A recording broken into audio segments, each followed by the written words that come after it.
Morning, everybody, and personal happy Father's Day from me. This is such a sweet peace, the peace of God in this place today. Thank you. And I'm grateful for that, and I'm always grateful for the opportunity to stand before you and share one of the 3 or 4 messages that God has given me.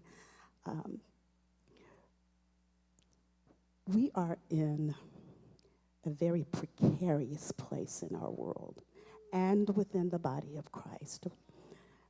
Just look around, we can see people. You've heard me use this quote before, and this is going to be the basis of my message today, but I really want us to tune in to this idea of, this is the quote by Nancy Levin. She says, "Honor the space between no longer and not yet." I'm going to say that one more time. We must honor the space between no longer and not yet. This door is closed, bricked up, cemented up. God is saying, you're not going back to that. I don't care how good it was. It's ended. That season has ended. And we cannot afford to keep looking back at what once was, because it's not that anymore. And there's so many people that, well, I remember the days, and when we get back to, we're not going back. That's what people were saying when COVID hit. I'll just be glad when things go back to, we're not, there ain't no normal to go back to. But then you know that there is more. You know there's a next. God has shown you, God has spoken prophetic words to you. You know that there's more in you that he desires to do, in you, through you, and for you. But that door is not open yet. So you're in this in-between space. And I know it is uncomfortable. Maybe I'm the only one that's been there for the last few months. It's just me? Yeah.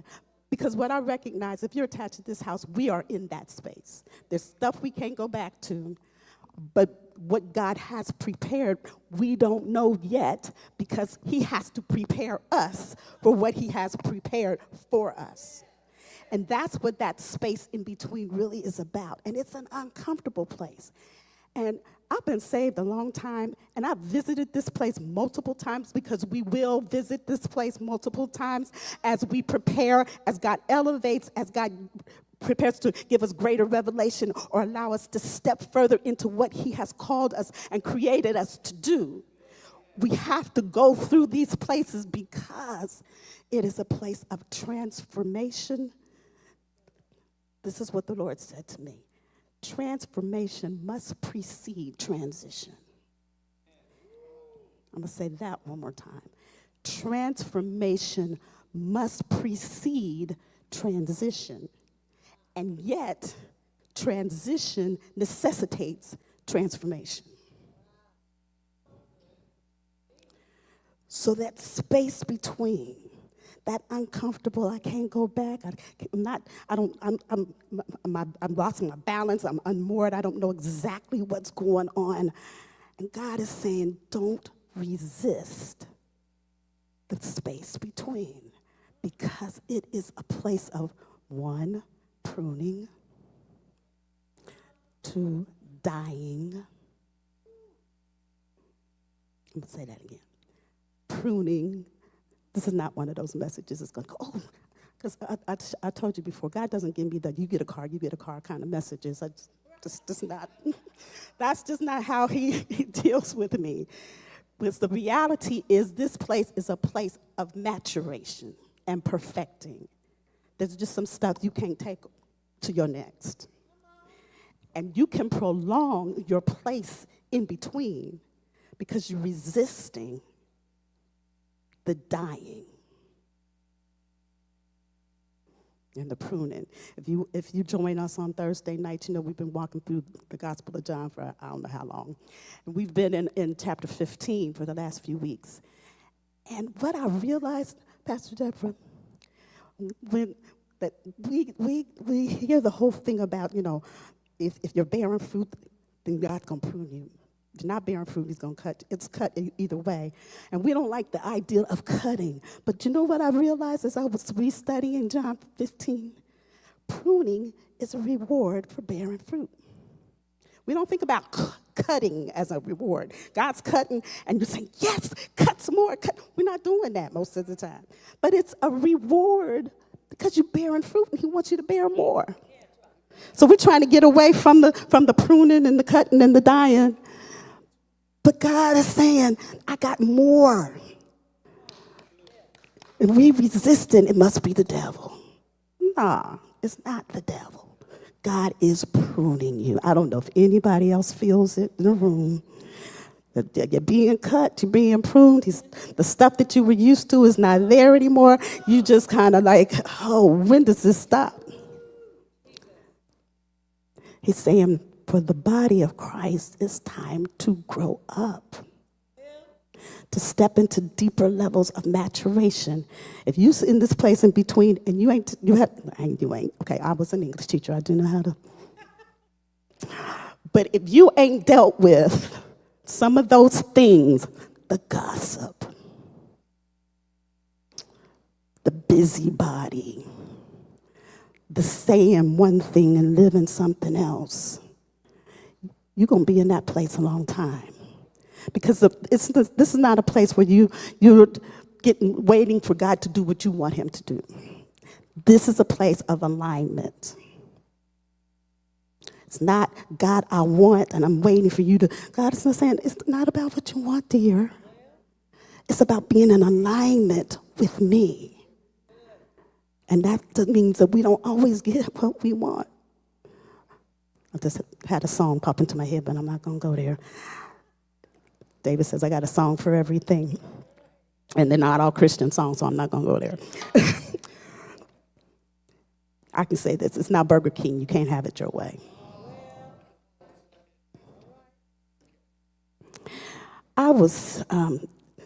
There's a way that God has of just getting your attention and saying, this is where I want you to land.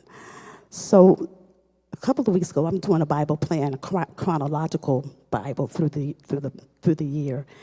And a couple of weeks ago, I found myself in Ecclesiastes 3. We know, for everything there is a season, the whole thing, time to be born, a time to die. And so I'm sitting at my dining room table, just kind of talking to the Lord, got my journal in front of me, and I find myself writing these words in my journal. A time to wrestle and a time to rest. And if God's like, I'm really wanting you to land here, I get a notification on my phone from this woman that I follow on YouTube. And she's just posted a reel, and the subject was, there's reverence in the wrestling. And I said, okay, God, I hear you. There's a wrestling. We all wrestle. We wrestle with decisions. What decisions to make, and then we wrestle with whether we made the right decision. We wrestle with our thoughts. We wrestle with so many things. There is a time for wrestling. But then that wrestling should lead to a place of rest. And so today I just want to take a few minutes to talk to you about one of my favorite people in the Old Testament, and that is Jacob. I love Jacob. I think there's a little bit of Jacob in all of us, just maybe a little bit. Or maybe it's just me. I love Jacob. And you can read his story starting around the end of chapter Genesis 25, all the way through to what we're going to talk about today, and his wrestling with God. So if you have your Bibles or your devices, Lisa, I know you don't have any notes back there, but I'm going to Genesis 32.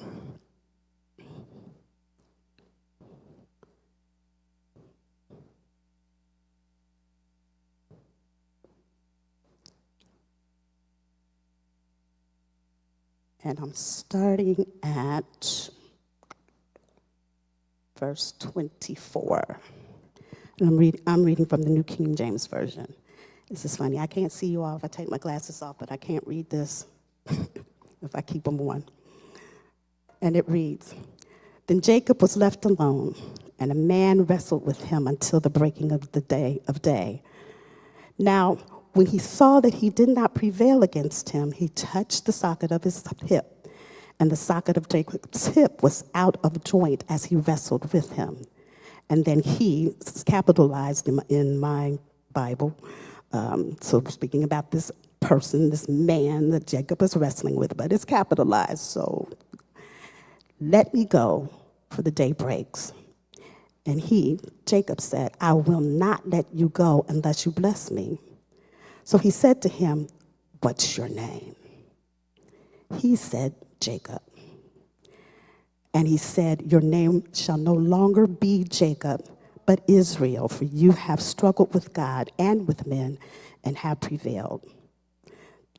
Then Jacob asked, saying, tell me your name, I pray. And he said, why is that? I'm going to stop there, but I'm going to jump down to verse 30. So Jacob called the name of the place Peniel, which means the face of God. For I have seen God face to face, and my life is preserved. And just as he crossed over Peniel, the sun rose on him, and he limped in on his hip. Therefore, to this day, the children of Israel do not eat the muscle of the shank, which is on the hip socket, because he touched the socket of Jacob's hip in the muscle, and he shrank. And that the muscle that shrank. I really want us to go back to this whole ideal of wrestling. You read stuff and you go, I don't understand that. If this is God, why is he losing? Did you ever think about that? If he's saying he's prevailing, so let me go. Couldn't he just let him go? So we'll come back to what's going on here. There are things in here that the English translation doesn't quite bring out as well. But let me give you an update, just to refresh your memory on who Jacob was. We know he had a twin brother. He's the son of Isaac, right? Isaac's married to Rebekah. Rebekah is barren, and the Bible tells us that Isaac prayed for her, and then she got pregnant, but there's some weird stuff going on during this pregnancy. And there's like fighting in her womb, and she says, what is going on? She goes to God and she said, one translation said, why do I have to endure this? What is going on? So God let her know there's two nations and they're fighting. And the word that is used in the Hebrew for fighting is they're crashing each other. Can you imagine? Now, I've never carried a baby. I don't know what the kicking and all that stuff feels like. But you got two babies crashing one another. And I can only imagine, she's thinking, why am I going through this?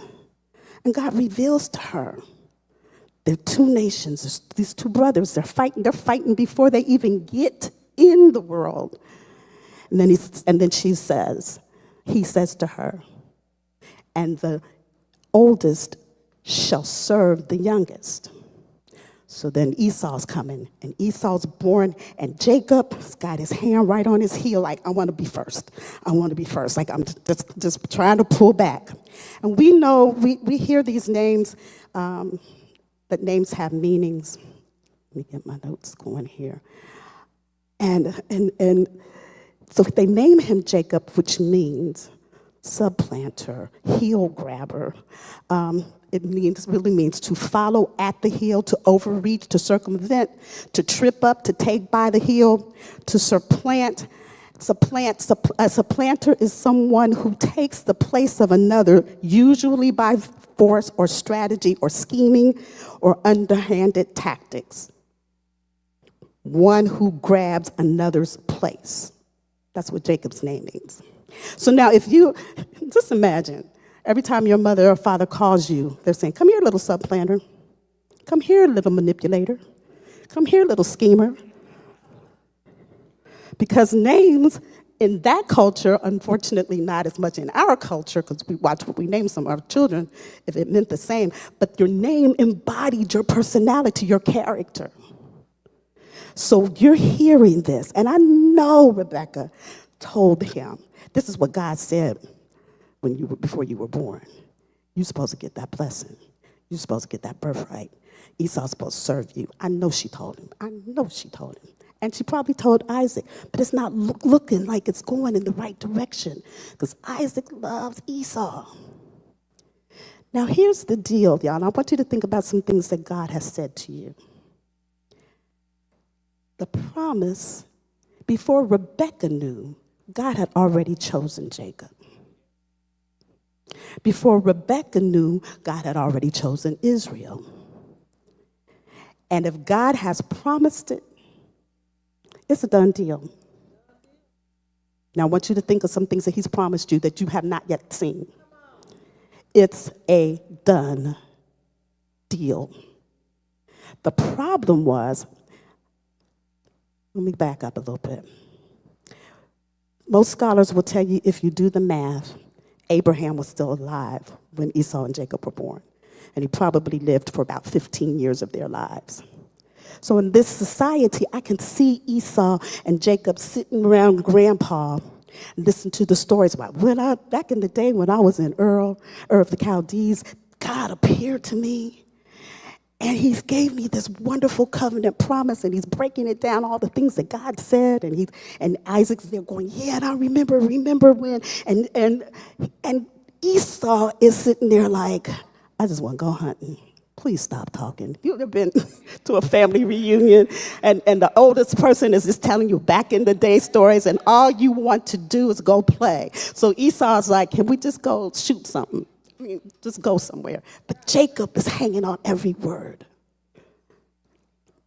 The thing with Jacob was what he desired the things of God. I think sometimes we overlook that. What he wanted was what God had for him. How he went about getting it is a whole nother matter. Now, of course, Rebecca, she's helping him out. Because if God has promised it, you don't have to strive for it. You don't have to work for it. If God said, it's yours, Jacob, all we have to do is rest. Faith rests in what God says. It doesn't try to figure out, how do I help God out? So the problem was, he wanted what God had for him, but he thought he had to struggle and strive and manipulate to get it. Because from the natural, it looks like everything's going to go to Esau. Esau's daddy's favorite. Esau is the he-man. You know, I imagine if he lived today, he'd be driving a Range Rover, and he'd, go hunting, and he'd be that kind of guy that is crashing beer cans on his head. That's Esau. Yeah. And Jacob is hanging around his mother, learning how to cook and make stew. And so Esau's daddy's boy. So it doesn't look like it's going Jacob's way. So first plan, Esau's out hunting all day. I never understood this. Esau's out hunting all day. He comes home, he's hungry. Jacob's made some stew. It's got lentils and all the good stuff, and it smells good. And Esau's like, give me some of that stew. And Jacob says, you want something? I want something. Bowl of stew for the birthright. Now, Esau must not have been in his right mind at all. Bowl of soup, birthright. Soup, birthright. It's a problem. But Esau represents the flesh. So y'all, because we can look back and we see all the illogic of all that's going on in this story. But how many times have you surrendered something from the spirit, something more valuable, for something to satisfy your flesh in the moment?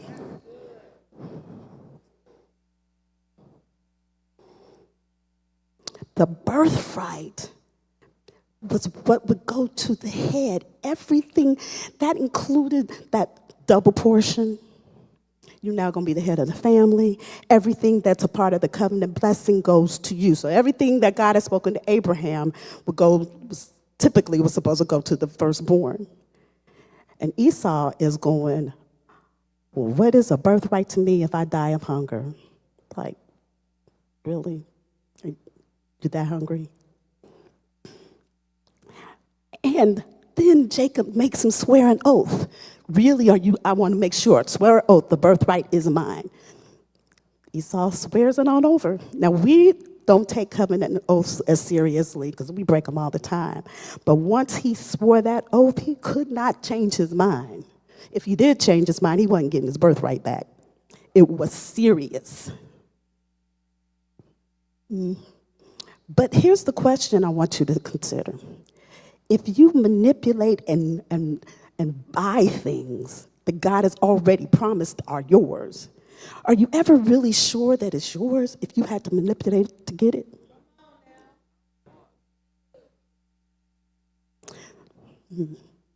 Jacob lived in that in-between space. I got the birthright, but it's nothing without the blessing. Isaac's getting old. Isaac's losing his sight. Rebecca coming up with a plan. Oh, she's wonderful. Wonderful mom. I got a plan. While Esau's out catching some game, we're gonna trick your father into giving you the blessing. So you all know the story. He gets hairy and all the stuff goes in to feed him. And Isaac, but you sound like Jacob. You feel like Esau. You smell like Esau, but I'm not real sure. But for whatever reason, even that little, are you sure you're really Esau? And we know he gives him the blessing. Esau comes back home, give me the blessing. And he said, I already gave it to your brother. And so now Jacob's got the birthright and the blessing. But again, how sure can you be that you actually have it when you had to manipulate to get it? So Esau's like snarling, as soon as daddy's dead. This is the DG version of the story. As soon as daddy's dead, your behind is mine. Got you. Rachel, here's it. Got to get you out of here. And they send him off to Uncle Laban, who in himself is a piece of work. On the way, he has an encounter. What I find so interesting about this, God reassures him that the covenant blessing is his in his sleep. When he can't struggle, when he can't argue, he gives him this, he speaks to him while he is sleeping. In that place of rest. And when Jacob wakes up, he says, surely the Lord was in this place and I didn't even know it. And then he says, if, and in the Hebrew, our Bible say, if you're going to give this to me. He wasn't saying if, he was saying, since you're going to give this to me, because if sounds like I don't really believe you. But the Hebrew word can be translated as since, either since you're going to do this for me. And then he makes his vow. And we can look at the rest of his time, his whole 20 years, that's his place in between the 20 years that God is dealing with him while he's living with Uncle Laban. And if Rebecca and Jacob were pieces of work, Laban is the blueprint. He manipulates, he cheats, he deceives over and over and over again. 7 years this man is working like a slave to marry one woman, only to find out on his wedding night, oh, I forgot to tell you, we don't marry off the secondborn to the firstborn's married. Now I got 7 more years to work. Now every time we decide on wages, you're changing the wages. He's getting a dose of. But all the time, God is really working in him. He's perfecting him. He's preparing him. Because what God promises, God gives. But and that's that place between. We have to allow God to do the deeper, greater work. We can all look back and see what we were like before we gave our lives to Christ and what he has done. I don't cuss anymore, and I don't go here anymore, and I don't do this anymore, and all the things that we think we don't do. But there's always still more, because the ultimate goal for us is that people would see Christ in us. So that transformation means a deeper cutting, but it also means an opportunity for us to die to who we think we are. So the true image of Christ in us can emerge. And we get attached to who we think we are. We get attached to titles. We get attached to images. And one of the things the Lord said to me the other day, I was actually sitting in my office upstairs, and he said, people want me, but they don't want to die to who they think they are and what they think they have. So they look at what I'm asking of them in this place in between, and they think that cost is too high. We sing the song all the time. We love the goodness of God. All my life you have been faithful. We sing it and we're just wonderful. Then we get to the bridge. Your goodness is running after me. We excited about goodness and mercy running after us and chasing us down and all the good stuff. But then we get to this part. With my life laid down, I surrender now. I give you some things. I give you 90%. That's not what it says. It said, I give you everything. And every time I sing that song, hear that song, I gotta think, have I really given you everything? What am I holding on to that I think I need? What am I holding on to that I think defines me? What am I holding on to for security? What kind of identity have I developed out of survival mode? Because I need to survive. So I've put on this, and this is who I've become, because you're not going to hurt me anymore. You're not going to get close like that anymore. So I build this identity, and it's not who God created me to be, but because I haven't found that place of true rest in him, true trust, total trust, that he knows better than I know who I am and what I'm called to do and how I'm called to do it. So I need to hold on to that, because if I'm holding on to something that I think I need for survival, I'm not trusting God. If I'm holding on to a title, I shared this before, I'll share it again. God spoke to me in 1980, something or other, started talking to me about identity and purpose and all the things. I just didn't know that's what he was talking to me about. And he was talking to me specifically about worship. So, I'm changing. I'm working with this group at my church that I grew up in, and we changing all the songs now. Oh, God, I was getting my little Hosanna integrity tapes in the mail every couple of months, and I'm teaching all the songs. They're looking at me like, all the songs we're singing are talking about God is good and worship. I said, yes, this is it. So now I'm shifting everything. And even in the midst of that, God is teaching me that worship is not just about the music. It's not just about the arts. He's showing me when you stand up in front of your 7th graders every day or those 11th graders every day, though they think you're teaching American English literature, you are their example. You standing before them is an act of worship. My mother moved in with me in 1995, diagnosed with Alzheimer's. God said, and every time you care for her, that's your act of worship. So it's so much more than singing and dancing. I'm at this one church, I'm worship leader there. I come to HEIRS, I'm singing on the worship team and all the things, and then God says, get off the team. And I'm thinking, but you said, have you ever done that? But didn't you say? He said, get off the team. I didn't realize how much was wrapped up in Deborah Gaston, worship leader. So I go to Apostle John and I said, I think God is saying I'm supposed to get off the team. And he says, I think that's God. And I'm thinking, you didn't even pray.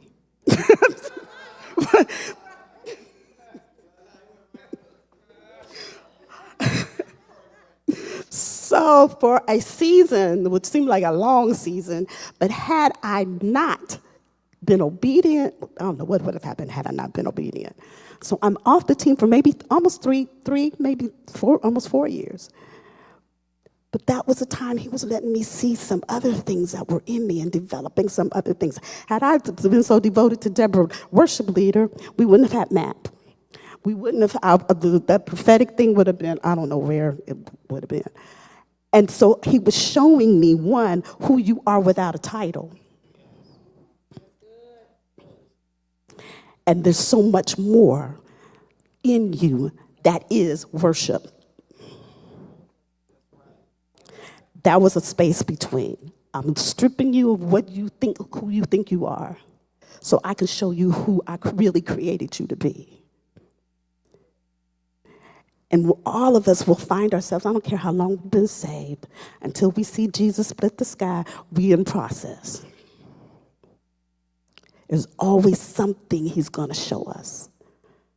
Because every time we sing, with my life laid down, I surrender now, I give you everything. And then God is saying, but I don't have that. And we think it's so small that why would you care if you didn't have that? I want it all. What God desires to do in us as a house is contingent on our ability to let him do what he wants to do in us in this space between. We cannot continually think about my ministry, my this, my that. How does this benefit me? The question, God told me, the question is not what are you to do next? The question is, who do you need to become so that you can handle your next? And allow him to reveal those places in us. So, all right, so I'm going to save my time. I'm going to not. So we go back to Jacob quickly. Wrestling. He wrestled all his life. He wrestled in the womb. He wrestled for his birthright and for the blessing. He wrestled with Isaac through deception. He wrestled with Laban. He wrestled with the circumstances. He wrestled with his identity. And after 20 years of being with Laban, God says, okay, I need you to go back. Now he's remembering how Esau was when he left. And he's scared. What is he going to do? Last time I saw him, he was threatening to kill me. So we know he divides the family up so they'll be safe. So if Esau he's sending Esau gifts, trying to appease him, and then he's dividing his family up. And then this night he finds himself alone. And we just read it. A man comes and he's wrestling with Jacob. And Jacob, again, I told you he was after the things of God. He wanted that so bad. He's wrestling so hard with this guy. And then the guy touches his hip. He's like, you gotta let me go, let me go, let me go. And he says, no, I'm not gonna let you go until you bless me. Can you imagine clinging? I wanted that badly. But he wasn't gonna get it until he came to grips with who he was. So the man doesn't say, notice he doesn't say, who are you? The question is, what's your name? And as soon as he said, Jacob, and I just had this feeling that as soon as everything that he had done, every wrestling match, every deception, every bit of manipulation popped up, because when he said it, yeah, I know. I've been a cheater. I've been a deceiver. I manipulated my way through this, and I manipulated my way through that.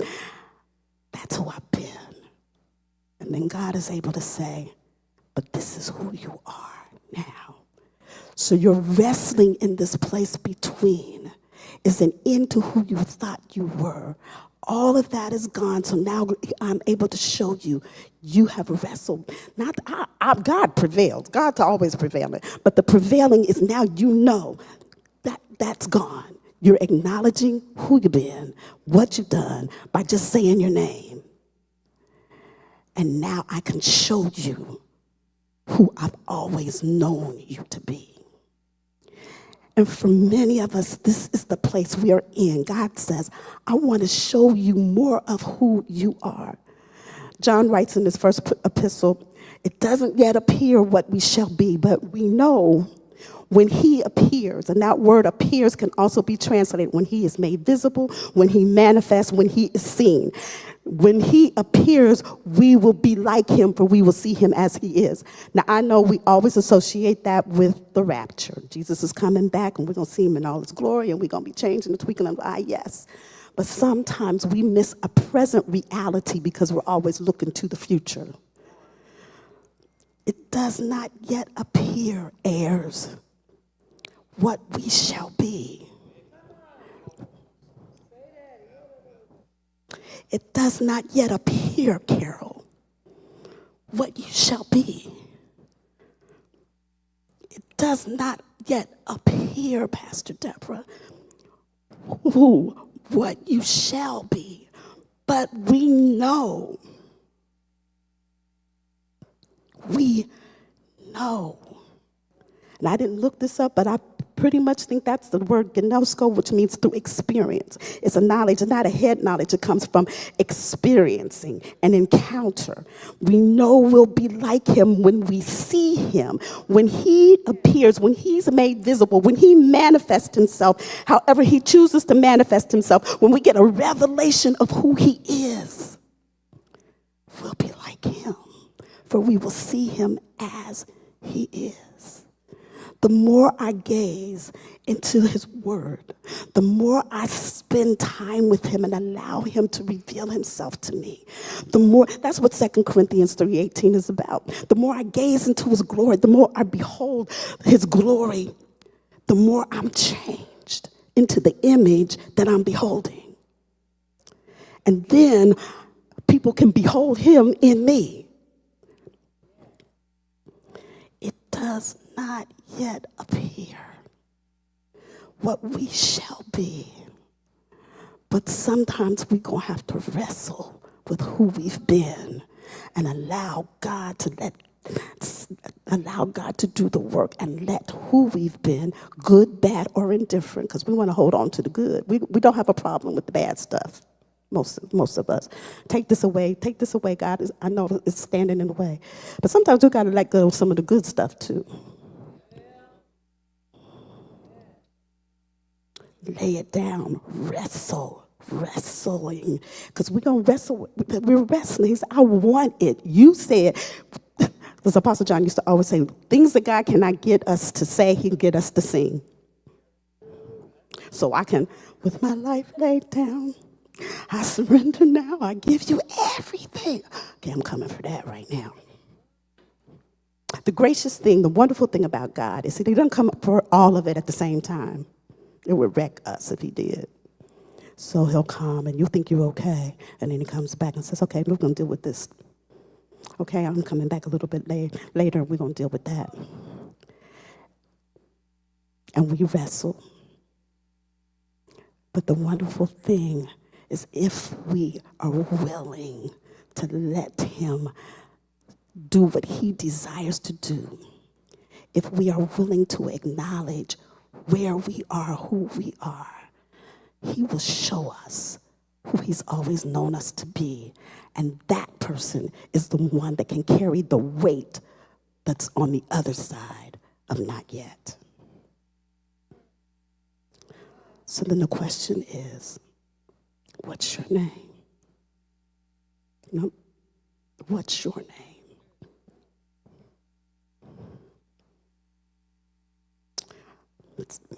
Some years ago, I wrote a piece called Strengthen the Limp. And it's just kind of recounted Jacob's night at Peniel, wrestling with God. God strikes him, and he forever walks with a limp. Self-reliance is now gone. Struggle and striving is now gone. He has to rest and lean on God alone. There's strength in the limp if it leads us to a place of rest and faith in God and allowing God to do the work through us that he desires so that we can be the blessing to someone else. How do we know when it's time to stop wrestling and just surrender? First, why does God allow the wrestling? And I'm going to wrap this up because I'm about 1 minute left. Because he wants to bring us and reveal any areas in our lives that are truly self-reliance. We're like, I'm just determined. Well, is it determination or is it just self-reliance? We grew up in Western culture. We think, I pull myself up by my bootstraps. I did this. I'm a self-made man. God's like, we're not doing that. He wants to bring an ear, reveal any areas of fear, pride, self-sufficiency, control, with no apologies to Janet Jackson, control. Well, if I let go of this, I don't have any control. What happens? Trust God. Trust God. But trust God. Relinquish the illusion of control, because you're not in control. It's an illusion that's going to stop you from getting all that God has for you. Relinquish the control. False identities. You wrestle so that we can see who we are not, so he can show us who we truly are. Nothing reveals what we trust like a crisis. COVID hit, you could see all the fear. And I'm not saying we don't use wisdom, but when that hit, it revealed a lot about where our trust really was. He's fearful. So in this space, he wants us to leave what is behind, even though we can't see what is ahead, and just trust him. Because wrestling produces revelation. When Jacob is asked, what is your name? He receives a revelation by just saying his name. When Job wrestled, he says, I heard about you. But at the end of all that Job went through, he says, I thought I knew you. But now, I really do know you. Everything that he suffered, everything that he went through, God is trying to reveal himself to us in a way that really lets us know who he is. He said, yeah, I thought I knew you. I heard about you. But now, I see you for who you truly are. Didn't get a lot of answers, but he had vision. Now he can see God. Wrestling produces surrender. Jacob begins the night fighting. He's clinging at the end of the night. That's transformation. At first, he's wrestling against God. By the dawn, he's holding on to him. There's a profound difference. Many believers remain stuck because they continue fighting what God is trying to accomplish in them. Transformation begins when resistance becomes surrender. Wrestling produces identity. God asked, what's your name? Now, who are you? And God knew his name. Why would God have to ask him his name, what his name was? Because Jacob needed to fully understand. And the wrestling was never about Esau. It was always about identity. And God needs to show a lot of us who we truly are. The old Jacob had come to the surface as soon as he said his name. He had to come to the surface before Israel could emerge. So when we're in spaces like this, it will expose orphan thinking, fear-based decisions, performance mindsets, false labels. All of that will be revealed. It is not to shame any of us. It's because God loves us. And wrestling leads to rest. This is where we miss the lesson sometimes. Jacob's story does not end with wrestling. It ends with rest. It happens at Peniel, the face of God. Jacob stops scheming now. He stops running. He stops trying to manipulate outcomes. Something in him has settled. Not because circumstances change, because he's fearful Esau's coming. He knows Esau's coming. The circumstances haven't changed, but Jacob has changed. True rest is not the absence of problems. It's the absence of striving. Rest is the fruit of settled trust. When we can rest, the writer of Hebrews says to enter into God's rest. He's not talking about going on vacation, but he's talking about trusting God in such a way that whatever else is going on around you does not unshake you. Doesn't shake you. You become unflappable because you're resting in the one who truly is in charge. And if God said it, it's a done deal. It's time to know when to wrestle and allow God to reveal what he desires to reveal so that you can rest and limp into your next relying and trusting in God. And I'm done for now.